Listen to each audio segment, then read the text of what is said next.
ভাই আমার কাছে দেন।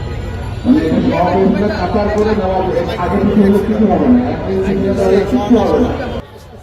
আমরা যে বাংলাদেশ চেয়েছিলাম সেই বাংলাদেশ গঠনের চেষ্টা 1 তারিখে আমাদের ইস্তফা বাস্তবায়ন করার জন্য রাষ্ট্রনীতি আরো রক্ষিত হয়। ওই সকল সংশ্লিষ্ট জনগণের থেকে পৌঁছে দেবে ইনশাআল্লাহ, ওই সকল সংশ্লিষ্টকে পৌঁছে দেবে।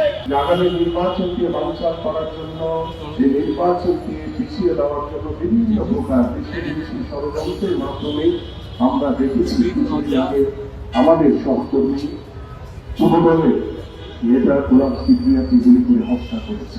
আমরা দেখেছি ইসলাম মঞ্চের সাহসী সৈনিক আমাদের ভাই ইসফান হাবিকে গুলি করে হত্যা করেছে।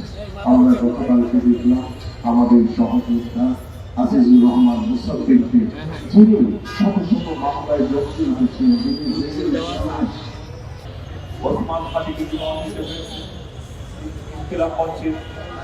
আমরা লক্ষ্য করেছি গোলাম কিবরিয়ার পিছনে জীবন দিতে হয়েছে। আমরা দেখলাম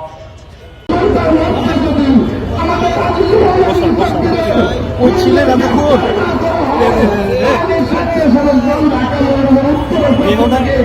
আমরা